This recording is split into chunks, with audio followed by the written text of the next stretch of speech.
You guys hear me? Do I need this mic? You guys feel like I need this mic? No, we can leave it open. If we close it, they're gonna think can't nobody else come in. We want all the people in here, right? How you guys doing today? A little different for a Saturday start, right? As an educator, I was like, Saturday? Oh, okay. This is fun, right? I'm excited to be here. This is a class that I work on and I breathe and I live and I sleep by.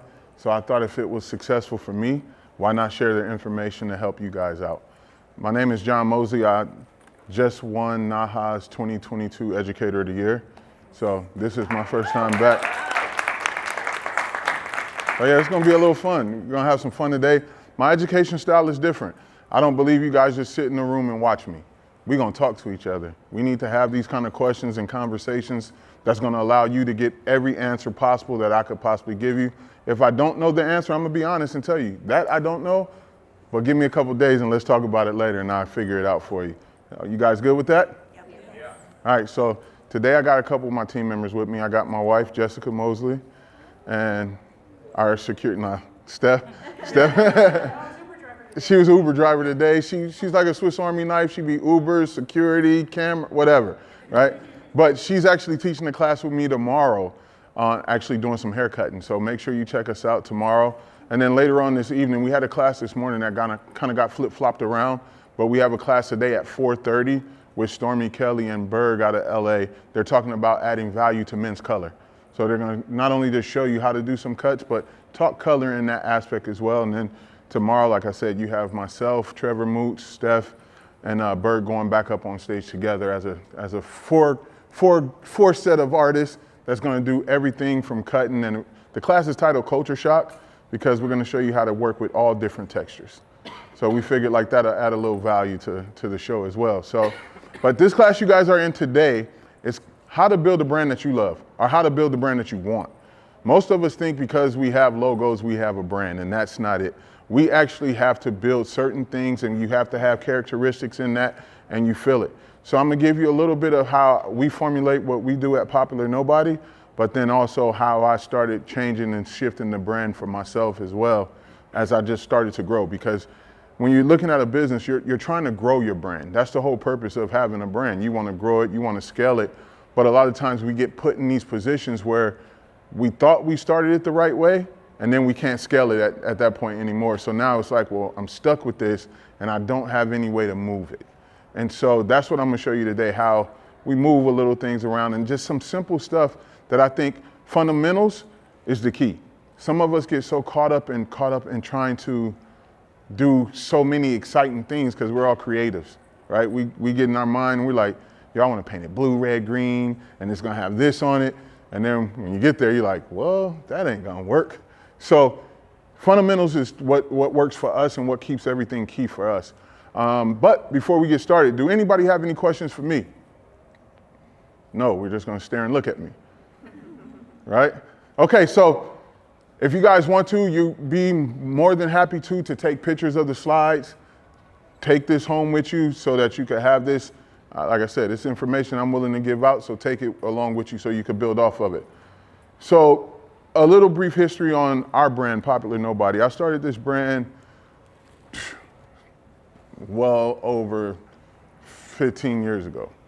And it's just been a slow process, slow grind, and doing things right, doing some things wrong, and just figuring out how to bring it back and reel it in and get the ship back going afloat properly. And we went through some logo stuff, we went through all kind of trademark things, and so now we're really honed in and having fun and being able to just be a brand that has a sustainable life outside of hair. One of the things that we do as Popular Nobody, we don't just make stuff for the hair industry, we want merchandise out. I wanna see kids wearing Popular Nobody merch on the playground. I wanna see moms in it, grandmas in it, grandpas in it, and then I have the beauty side of it to where you got my industry friends wearing it as well. So that's one of the biggest things with your brand. You wanna make sure that you scale it. So today we're gonna also talk about scaling your brand and how to make that work. And then we're gonna get into the logo stuff, and then we're gonna get into the identity and the value of your brand, what the vision is and how that works as well. So that sounds good for you guys? That's not enough energy, y'all still asleep. All right, there it is. So build your brand, create an identity your clients brag about. So like I said earlier, brand is not just a logo. Your logo is the first impression, right? 5 principles of an effective logo. You guys ready? Y'all thought you wasn't gonna take notes today, right? Lucky me, the way I built the slides is only going one by one. So if you wanna wait to the end so that you get all 5, unless you just want all these slides in your phone so you can make your own PowerPoint later. So, simple. One of the biggest things that we get away from as creatives, we get away from being simple. Simple works. A lot of us think simple is boring because, yeah, we work in an industry where you see phenomenal hair colors all the time, and we just want beautiful, colorful things. But the most simplest brands, if you think about it, you all know what Starbucks looked like from the start of Starbucks because of the same simple logo. It looks like the woman's on the cup doing this, right? But we all know that. Look, she's looking at her Starbucks cup now. We can identify that logo anywhere. Think about IKEA. Big old blue sign with yellow writing. Something very plain, something very simple. McDonald's, the golden arches. It's not that hard.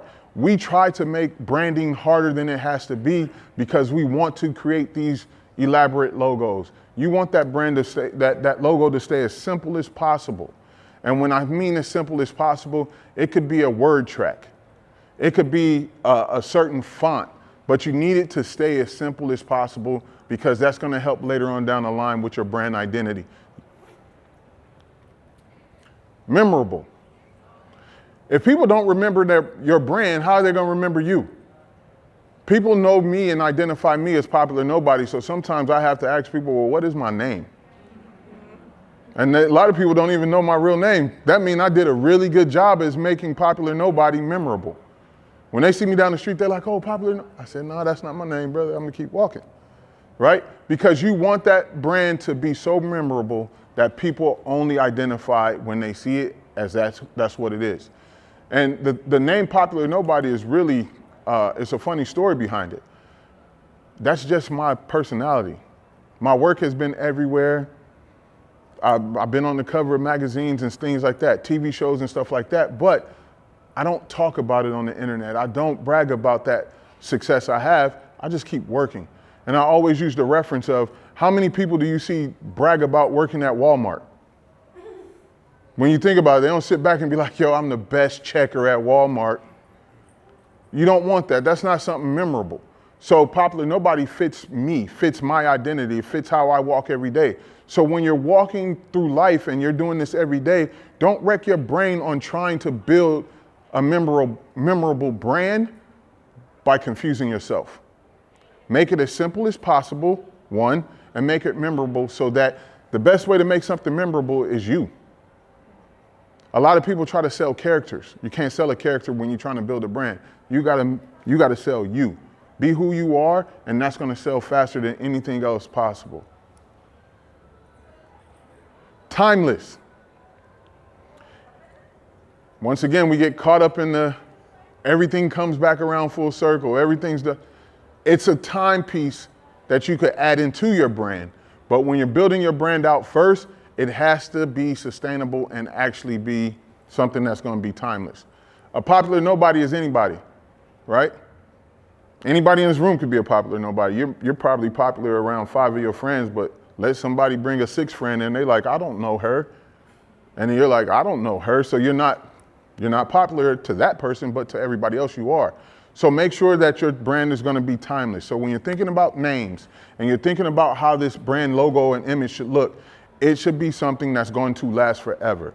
So if I could give you any words of advice, script fonts are just a font, and that word is way more memorable because it's right there. You don't have to think about it. You don't have to worry about what image was it. It's just what it is. Versatile. Think about Dennis Rodman was the best brand manager possible. You guys know who Dennis Rodman is? So when Dennis Rodman was building his brand, what did he do? He changed up his hair color, changed up his designs, and then he started doing disruptive stuff. So he built Dennis Rodman as a brand, but everybody remembers him from the antics that he did to make his brand possible now. So now when you see Dennis Rodman do crazy stuff, you're like, that's just Dennis Rodman. He built it that way. So when you're thinking about it, make sure your brand is versatile. When your brand becomes versatile, that means you can move it into different places. So for us, with Popular Nobody, if we want to open a sandwich shop, we can open a Popular Nobody sandwich shop because it's not tied to our industry, it's tied to the world. So it's more of a lifestyle.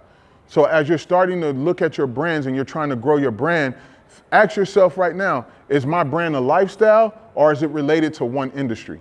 Because if it's only related to one industry, you're stuck in this box.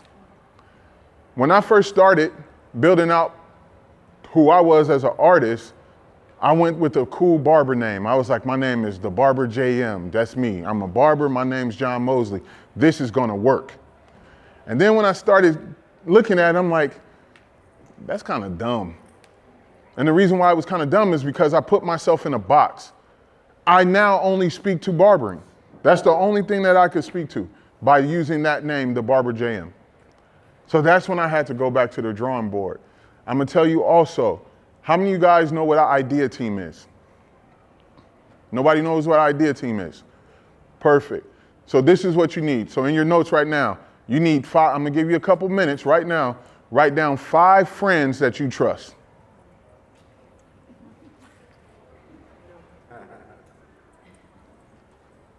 So when you leave this class today, you're gonna have everything figured out, hopefully. So you got your 5 friends?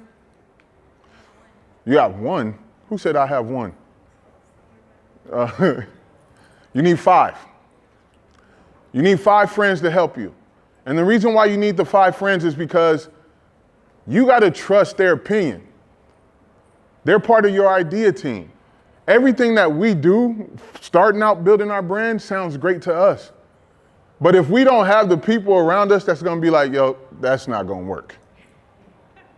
My wife tells me all the time, yep, go back to the drawing board, it ain't gonna work. The team around me tell me the same thing.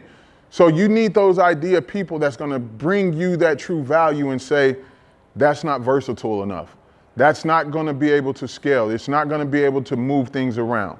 And so for me, that's one of the biggest things is once you have your idea team in place, don't get mad when they tell you that it ain't gonna work.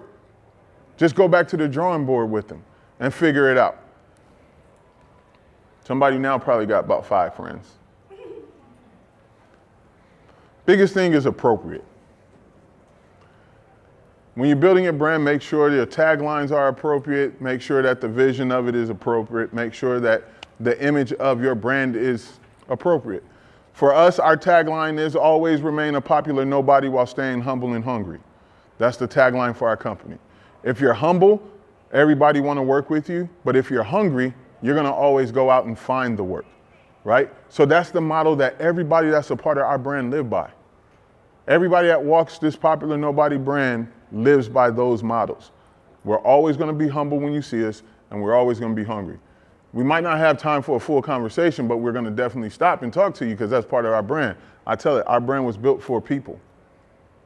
I think in our industry, we understand, yeah, we work and build these brands for people, meaning the clients that sit in our chair, our guests. But sometimes with success, we get away from that. And we forget that's what we're really doing it for. So a big part of our brand is that we have to remember and maintain and understand that through appropriateness, that's attitude, that's everything. That you gotta remain that humble person and you always gotta be to go get it. So when it comes to logos, there are a few reasons why you want to keep it simple. Have you guys ever heard of the KISS method? I know some old school folks probably heard of it. Never heard? You never heard of the KISS method? KISS. Keep it simple. Keep it. You said, sweetie? Well, I'm gonna say it for you. Keep it simple, stupid. Most of the time, we don't talk to ourselves the real way.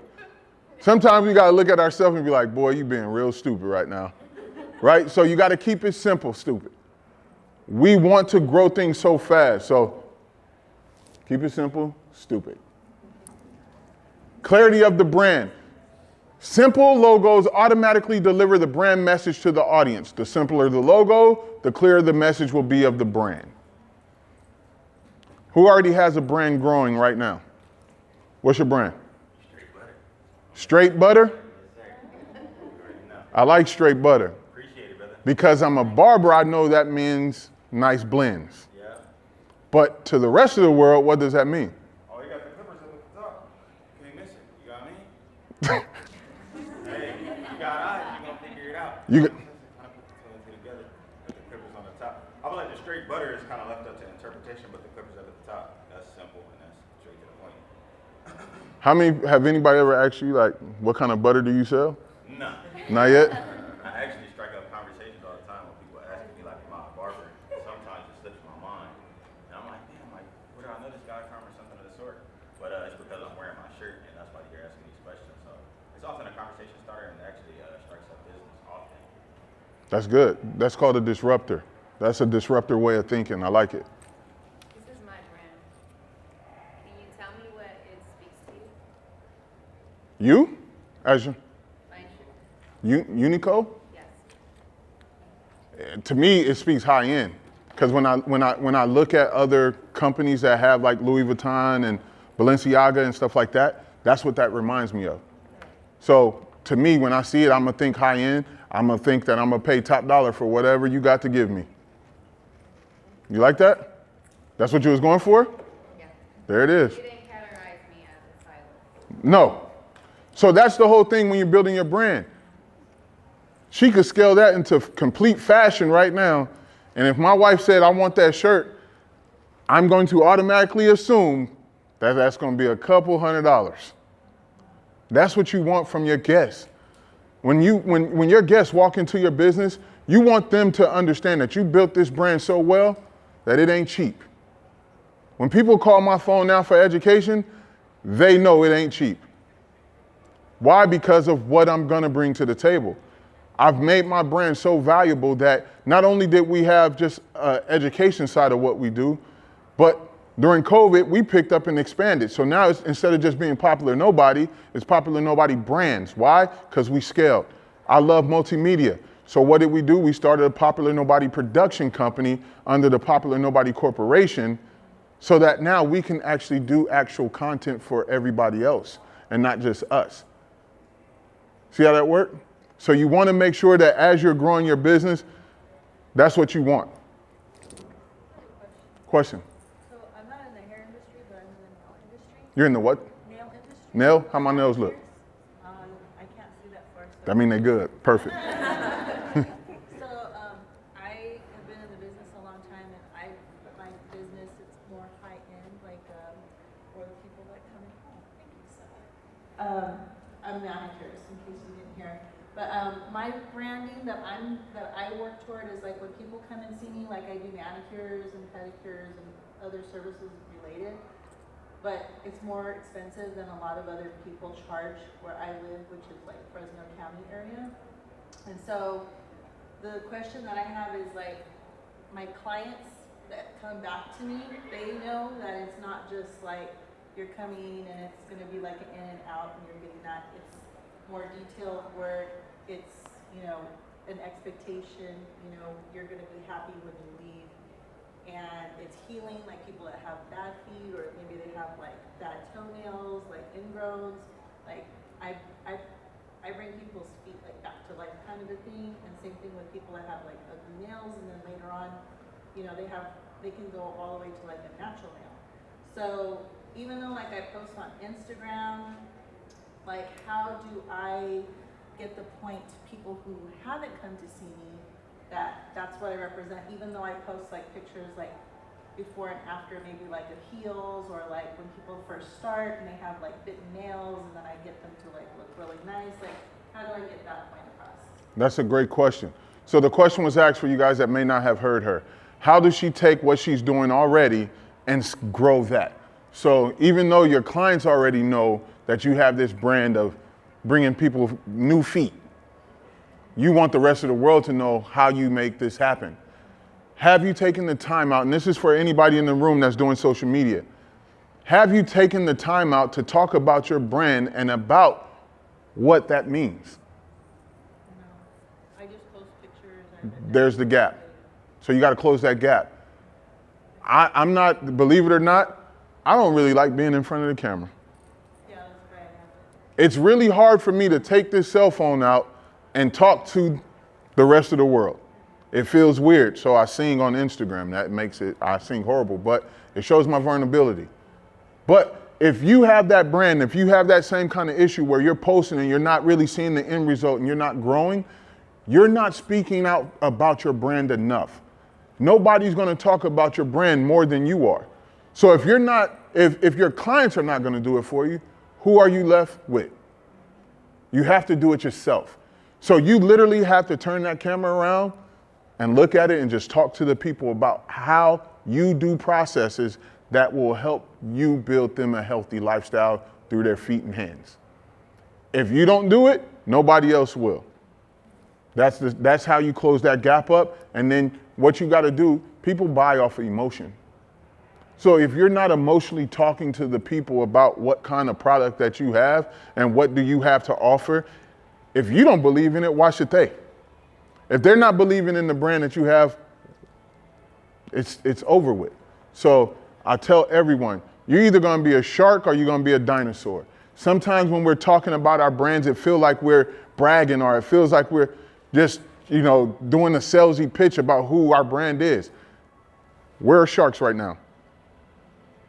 Anybody, where's a shark? You a shark? Okay, see, she a shark.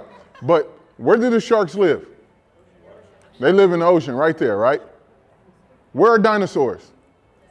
Extinct. So you got to be a shark, or not, you're going to end up a dinosaur.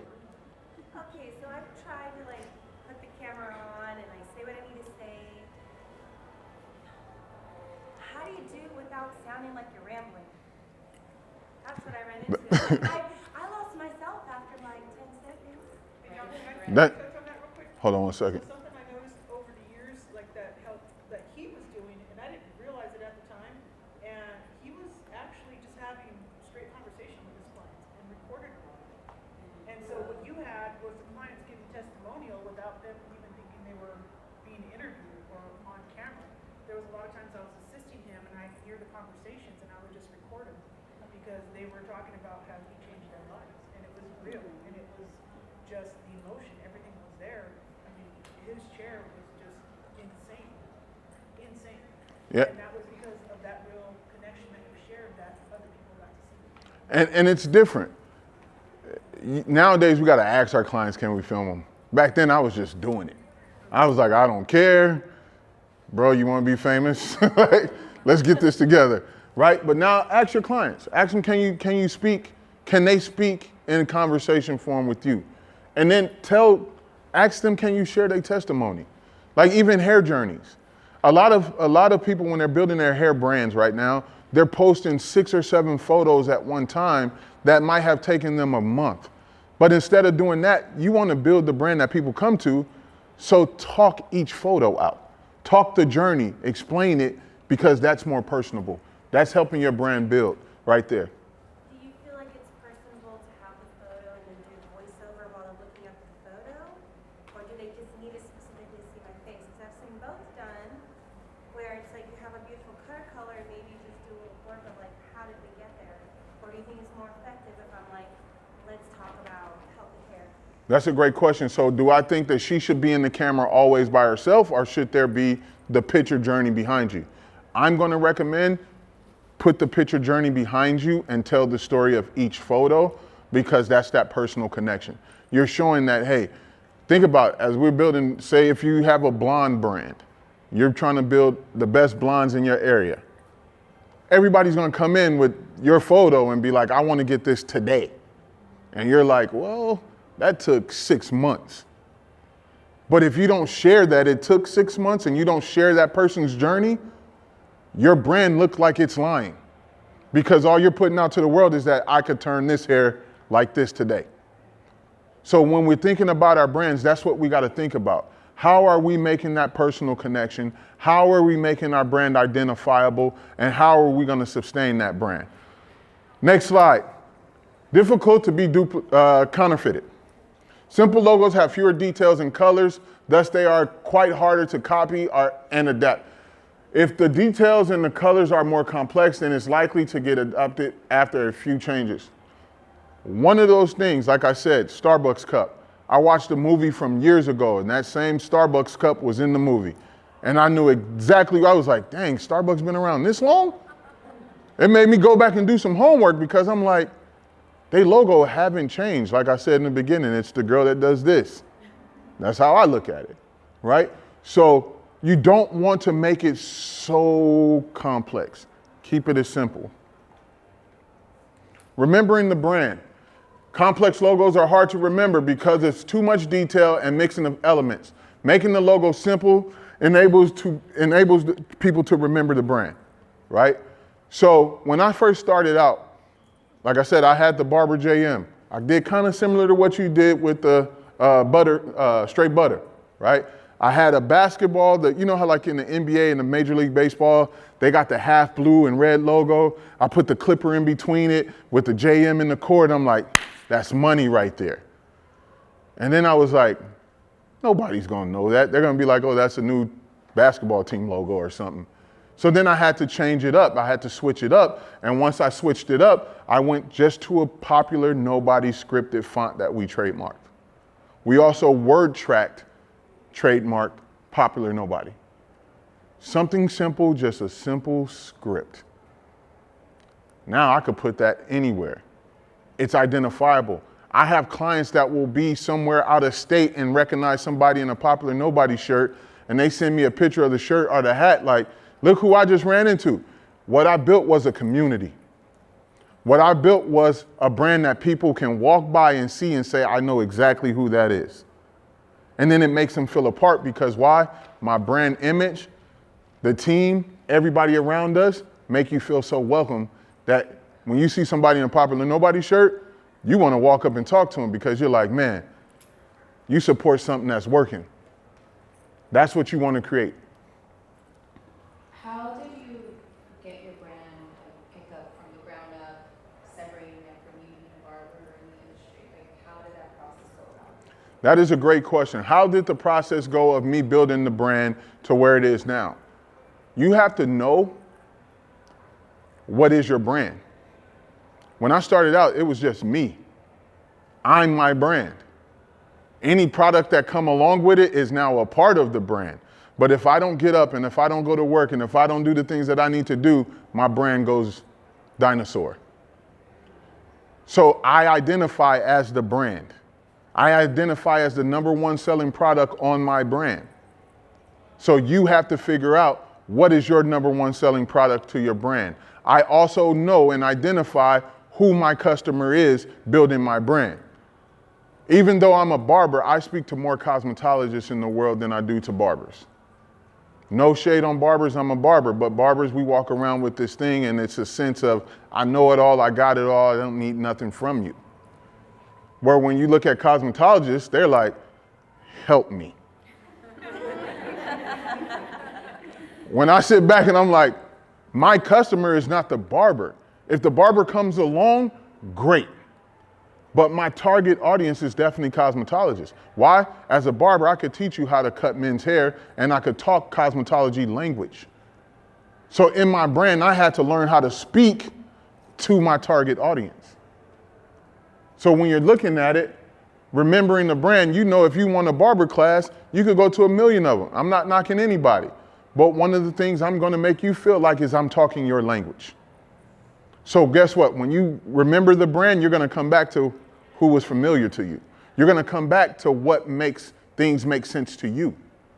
That's what we do with our brand. We wanna help you make it make sense. That's why I felt like this class was so important because you, like you said, how did I get it going? I got to work. I gotta keep working because that's what's gonna make the brand keep going. Also too, before I move on to here, you want your brand to be something that everybody talks about, not just bad. You want them to talk about it good. We have a friend in Houston. He owns a barbershop. He was like, bro, I need help with my barbershop. I looked at his brand and I said, first of all, we got to change the culture in your barbershop with your team. If you guys are salon owners, building your brand also has to be your team thing too. Your team got to believe in your brand just as much as you do. If not, they got to be right up under you. We got to change his identity. as we made the changes, me and my wife talking to him, I'm like, yo, you're gonna probably get a walkout because they're not gonna like the way you're changing your brand. He did, he lost 4 employees within a month. But his brand changed for the better. Now he has a solid 11 employees. He's making over $1 million a year. Right now he's trending 1.5 million. His shop he's off of work Thursday, Friday, Saturday now as the owner. But we had to change the way the culture was. So when you're looking at building your brand as a salon owner, change the culture of your brand to change the way your brand succeeds. Question? My question is, I created a brand, and it's a picture of someone with long curly hair.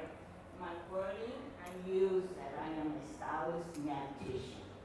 Because I wanted to touch into a cultural community. Now that cultural community has come up to what I'm doing now, do I need to change or alter it? Because it does attract a lot of attention on Google when they see the word mathematician. Naptician. Nap. So, I'm a jokester. I love it. Like, naptician to me sound cool. I'm a Google. If I seen you in the airport with a shirt that say naptician, I'm like, is it a sleeping product or, because it's gonna make me be like, I know it ain't what I think it is, right? So I like it, but for the rest of the world, you might be offending a lot of people. Then you also gotta look at cultural things. You put yourself back in a box. You're only speaking to one demographic. They might Google it, but then they feel like it's not a part. They can't speak that language, right? So I would recommend right now finding another way to flip that word. That's how you scale it. But I like it. It's funny to me. I'm gonna walk around. I'm a naptician too. So expandability. Simple logos automatically deliver the brand message to the audience. The simpler the logo, the clearer the message will be to your brand. We kind of went over that already. Another thing, you want your brand to be able to go through all media outlets. So when you look up Popular Nobody on YouTube, you're gonna see a podcast from us. When you look up Popular Nobody in your app store, you're gonna see an app from us. When you hit Twitter, you will see a Twitter. I don't tweet anymore, but it was there. I still got it, right? Instagram, we have Popular Nobody, who is myself, because why did I tell you earlier? I know I'm the brand. I know I'm the #1 product on the brand. Now we're working towards moving me away from being Popular Nobody and me going into the CEO founder role as John Mosley and still letting the brand live on its own. Our team has their own Instagram page because it's separate, right? So I'm a product, the team are all products. So then everything is broken down, but we scale it across all media.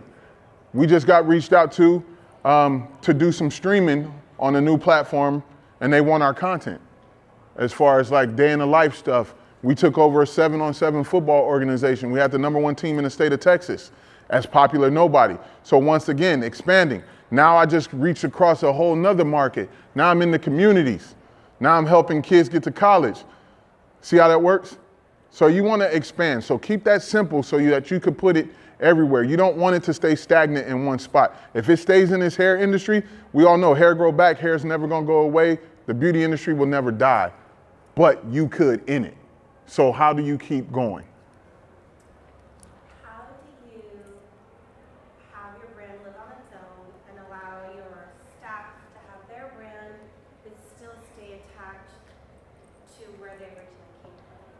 Because I think as a business owner and cosmetologist, like you worry about that. Like if you worry about them taking off and taking everybody with them. Like how do you keep a culture of like, that's gonna happen with some people, but for the most part, in an integrity way of just keeping everybody integrated together.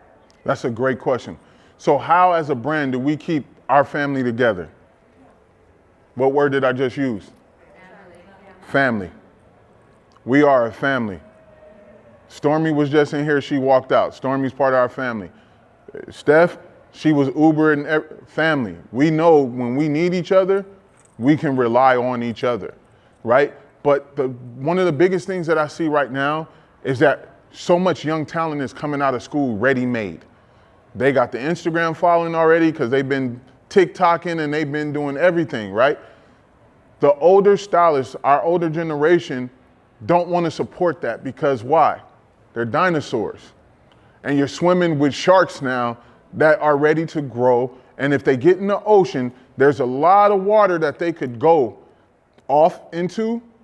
So I'm gonna challenge you as a brand manager, brand owner, support that stylist. Let them have their own individual identity, but let them know to play inside of your brand and your world. These are the things that we like to do. This is the characters that we like. This is the things that we have to do. You can do whatever you want to with your brand. But when it's something that identifies with ours, these are the guidelines. We have team members that like to have fun and they like a little drink every now and then. But when we are all together as Popular Nobody, there was a contract put in place, a 2-drink max at any event. Now, when we get back to the Airbnb, party up. But for our brand, I don't drink. So if you go back in history and look at my Instagram, there's no photos with me with people with drinks in their hand. It might be one, and that was somebody put a coaster down that said Popular Nobody and had a drink on the coaster. But other than that, with people trying to take photos with me I asked them, can you please remove your drink out of the photo? We're not sponsored by Budweiser. We're not with Miller Lite. We're not doing none of that. So I always take it in the process of, with our brand, who is going to come after us for a positive reason? So how am I going to attract the right brands to come play with our brand? And that's what we express to our team. I might be getting ahead of you, but do you strongly suggest trademarking? Do I strongly suggest trademark? Yes. So the question was asked, do I strongly suggest trademarking? Yes, you should. And the reason why you should, because if you got something great, you might not know how great it is, but remember, if you put that idea team in place, they're gonna tell you how great that idea is. And if you got 5 people telling you it's great, think about once it gets out to the rest of the world. So I would strongly recommend trademarking. And then, like I said, scalability. Scalability, so you guys see, I got this gorilla on my hat right now, right? But underneath, I have a white shirt on that has another gorilla on it. The gorilla on my chest was a different gorilla than what I had on the hat. The one on my chest is a little more aggressive. And when I seen it, I was like, I like it, and I like the aggression look because I'm always misunderstood because I'm 6'6", 330. I look aggressive like the gorilla, but I'm really mild-mannered and chill like the gorilla. But in every good business, you need a disruptor. So the gorilla was my disruptor. So once I came in and disrupted everything, I also paid for a photo to be made that was half me, half gorilla. That's another disruptor. And I did it in a time where it's like, no black man should ever have a gorilla tied to his face. That was the disruptor. But what it did was give me the opportunity to have conversation with people and educate them. I'm an educator. So I use that. So now the scalability, the gorilla has a name. When you think of Disneyland, who do you think about? You do not think about Walt Disney. You think of Mickey Mouse, right? So we had to identify with this gorilla. We had to give him a name. The gorilla name is Atlas. Attitude, tenacity, love, appreciation, sacrifice. That's what I have to do every day I wake up to continue to make this brand work. So the podcast, remember we talk about scalability, making it work on all platforms. The original gorilla has a Popular Nobody hat on. The podcast gorilla has a pair of earphones and the hat says Atlas, because that's his name. So I gave life to a logo, created it, got it going, and then I scaled it again and went simpler. So I caused a disruptor, got everything going, got the conversation going, and now scale it back down and go back to something way more simple that I could put on everything. Atlas, we talked about opening a juice bar as Popular Nobody under the umbrella. What do you think we want to name the juice bar? Atlas. Why? Because really, when you think about it, what is an atlas? What is an atlas in real life? It's a map. So then the tagline for that is, Atlas Juice Bar, find your way to good health. Clever, but it all ties right back in together. So that's how you scale it. Your brand soul, the heart and values. We got 20 more minutes. Y'all still good with me? You guys feel like you're learning some information? All right, perfect. Values.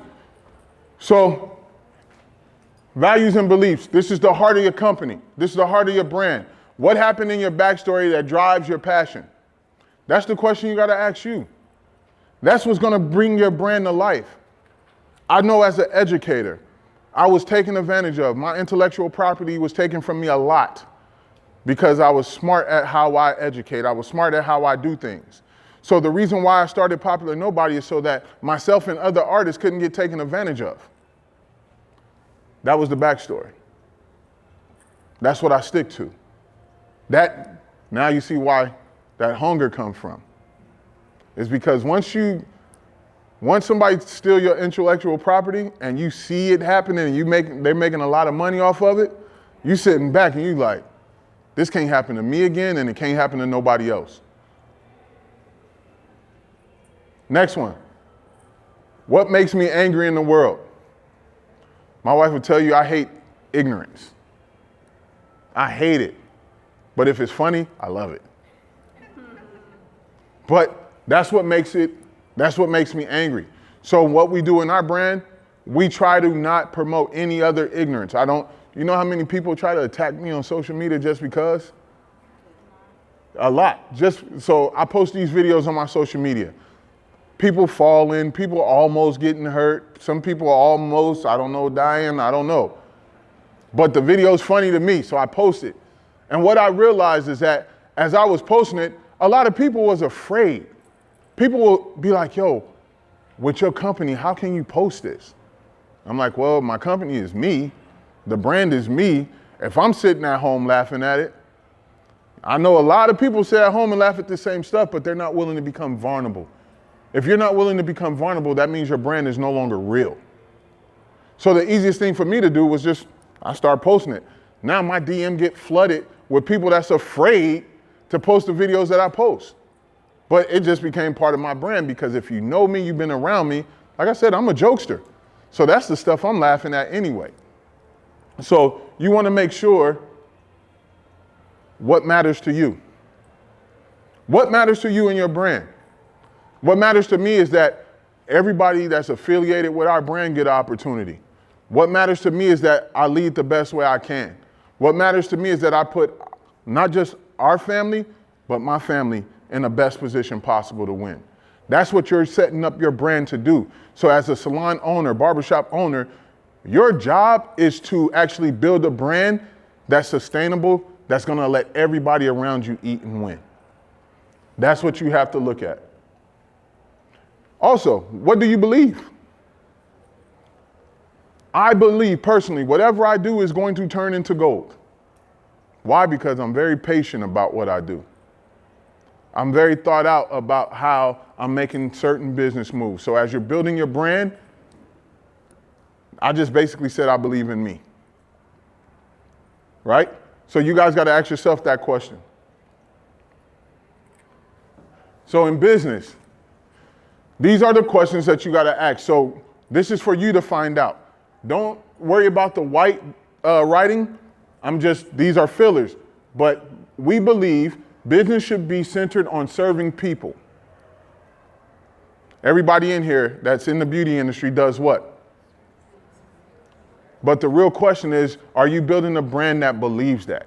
Does your brand and the people around your brand believe that's what you're doing? If your community don't believe that you're serving people, maybe that's why your doors is not revolving as like you want them to.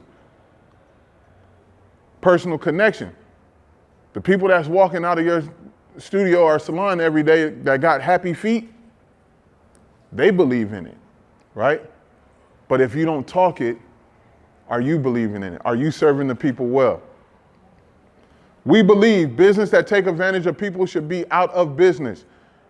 Like I said, it's filler, that's a disruptor. If your business is taking advantage of people, if you're letting your staff get away with an okay haircut, you're taking advantage of somebody. If you're letting your staff get away with an okay color, it's only a little green in there. I don't know color. I'm gonna just tell you now, I stay far away from it.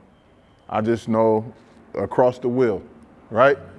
But that's what you gotta worry about too. This is that team aspect. Business that takes advantage of people should be done. Think about a lot of the dinosaurs. Were they really serving themselves? Because if they were, that's why they're dinosaurs. If they were sharks, they were serving the people and the doors was blowing off the doors. And then we believe your hair should be finished as if it was your own. Is your staff doing that? Like I said, if you letting them get away with an all right day, then guess what? Your clientele is gonna be your brand is gonna be every time. That means you're allowing your brand to be average. The team all know I'm the number one product. I don't stand for average. So as a brand, we can't stand for average because he don't. I know it's a lot of people that think they can outwork me, but I promise you, as a brand owner, there's nobody on this planet that can outwork me right now. And I know it and I feel it because that's the mindset. Even when I wake up in the morning, people are like, hey, how you doing today? I'm great. I might not be great, but I'm great today. Why? Because that's the mindset you always have to work in. As a brand, you're building that brand. Your brand has to be great. You have to speak greatness to your brand every day. Y'all still with me? Vision and lifestyle. What should my life look like if I do everything you say to do? So that's your team. If you're listening to your team and you're taking that advice in, what is that going to do for your lifestyle? Like I talked about our dog Vinny in Houston that got the barbershop. People asked him, hey, what did John teach you that allowed you to make this type of money? Or what are you doing? Or they asked me, what did I do to help him? I said, honestly, I didn't do much. I just gave him advice. My wife gave him advice. We just helped him. But what happened was I believed in our brand so much in our affiliate program that I knew if I could get him going, somebody else will hear that story about him and come to us. His shop was making $60,000 before we got a hold of him. So think about it, 60,000 to $1 million during COVID, $1.2 million, now trending $1.5 million. Just built a house from the ground up on the golf course in Houston. He's been on vacation for a week right now with his whole family on a cruise. I didn't do nothing but looked at him and said, thank you for believing in me and my family. Now watch what we could do for you and yours. So as you're building your brand, that's what you gotta look at. What should you be proud to show off? As you're building your brand, I'm gonna tell you straight out, the owner of the brand, you should never show how much fun you really having. One of the biggest problems that I see with brands is that the owners show too much fun. They're having way too much fun. And think about your staff that's sitting at home looking at you post on Instagram and they're sitting back like, damn, he on a cruise again, or he on another plane, he's bragging about the cars he's driving, look what I got. That means they start to build envy internally and saying, I'm making this person money and they're not doing nothing for me. You got to get away from that. So be proud to show off your team and the hard work, energy, and effort that it takes for your brand to go. This is a good one right here. This is your identity map. So the pink, serving, fighter, passion. The green, so that's your core beliefs.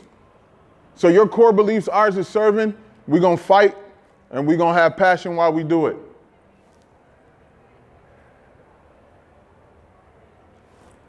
Next one. So the next one is going to be your brand perception. If that was what I believe, how do I want people to perceive me? selfless, nonstop, and excited. So when you're looking at your brand right now, you're sitting in this room. What is your core beliefs and what is your brand perception? That's why it's the fingerprint, because this is your identity that goes out to the rest of the world. The blue, brand expression, inviting, energetic, and bright. You want all of that. Now, don't mind these words. When you take a picture of this, you have to figure out yours. I'm just giving you a little blueprint to ours.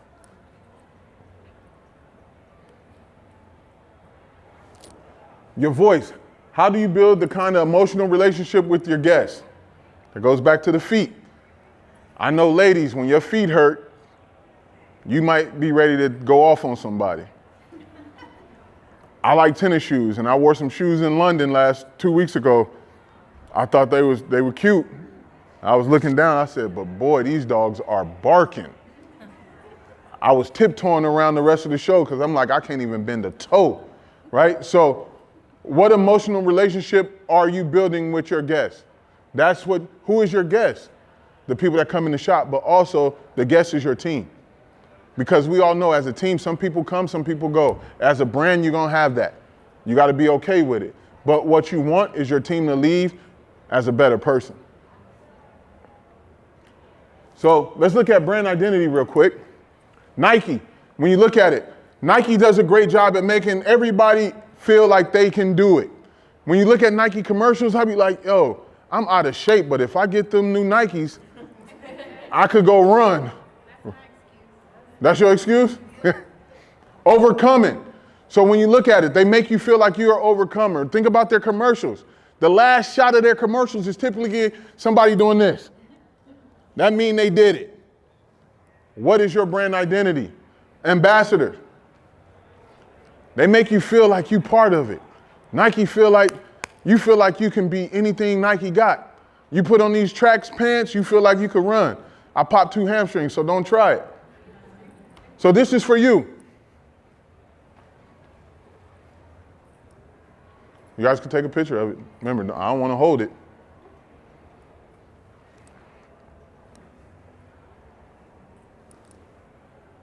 You guys got it? Good? The winner circle. People don't buy what you do, they buy why you do it. When you're building a brand, you got to remember that. People buy why you do.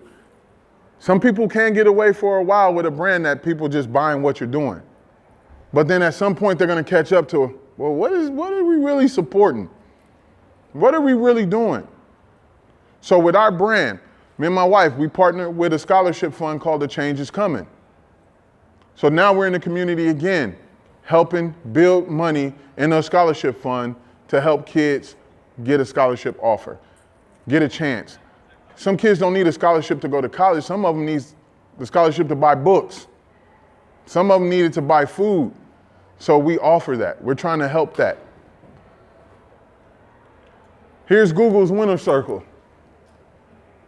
Their why: to organize the world's information and make it universally accessible. How? They created algorithms. What? Web service, apps, operating systems for computers and smartphones. You got to figure out what's your winning circle. Once you figure out your brand's winning circle, it's going to be easy for your brand to start taking off, and you're going to have a clear-cut vision of what you need to execute. Now, this is just some of the things, what not to do. Don't sound like any of your competitors. Because why? They're already in there. Why jump in that lane with them, right? So you don't want to sound like them. Don't be safe or soft. You got to take risk. Like we say, risk it for the biscuit. If you want it, you got to be willing to risk it. Sometimes it may be a little scary. I know I done told my wife a few numbers and she like, ooh. And I'm like, we got to just do it. I know it'll work. Trust the process, right? Don't be cheesy, use puns or gimmicks. Like I said, be real. Be who you are in your brand. Because when you try puns, and I see barbers do comical videos on Instagram and all of that, that's the kind of business you attract. I stopped posting haircuts of kids on Instagram because I don't want to cut kids' hair. I stopped posting photos of a lot of my haircuts. Why?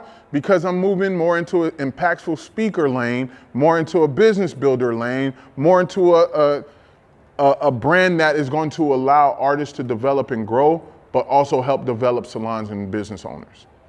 So I stopped posting all the haircut. Yeah, I'll give it to you every now and then just to say I still got it, but my mind is somewhere else. Barbering has given me a vehicle, and the vehicle was a limousine, now it's a Fiat, because I'm driving another vehicle that's a bus that got a lot of stops, and we're trying to build a lot more. Don't be indifferent. I think a lot of people have these brands that you start out and they're very indifferent. When you become indifferent, it makes your brand harder to work. It makes the people not believe in you enough. It makes people want to stay away from you because you got too much stuff going on. So you don't want to be that indifferent. Don't beat around the bush. First thing I told you guys today, if I don't know an answer to a question, I'm gonna tell you I don't know. But give me a couple of days and I bet you we could get the answer for you. It's the same way we gotta build our brands in our salon. Some people want you to do these elaborate things, but once again, your brand name is on that. And if you can't do it and you can't achieve it, why tell them that you can? Once again, you just lied on your brand. They're not coming back. Don't be aggressive. You don't have to be so aggressive where it's a turnoff to people. I invite people in and say, hey, if you want to take my class, I would love to see you there. If you want to download my app, I would love for you to download the app. But it's going to be on your time. I'm not going to force it down your throat.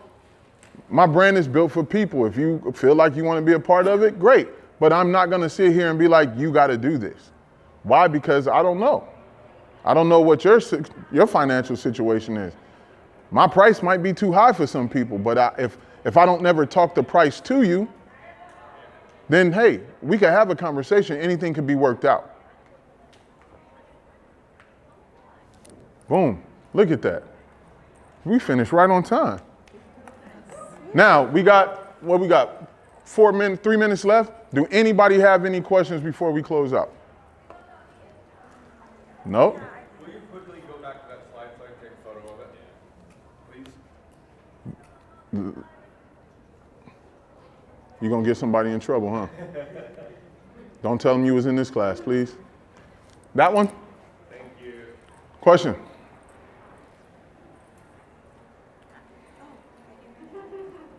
How do you take your culture, your brand, your ideas, and you simplify them into just simple sentences? How do I take my brand's culture and make it simple? Like, because you're projecting what you guys represent, and it's simple, right? It's everything you said you are, but I have all these words and I have all these things, and they're paragraphs and paragraphs. Once again, like, how do I take those ideas to me?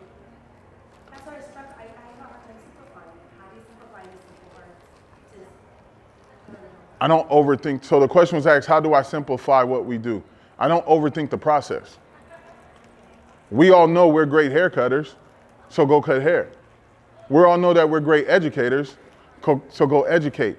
Everybody on our team, I tell them, I don't want you to be a version of me. I want you to be the best version of you.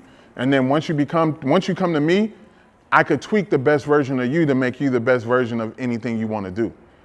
So it's always finding that little, look at that paragraph and some of those words will stick out and there's your sentence.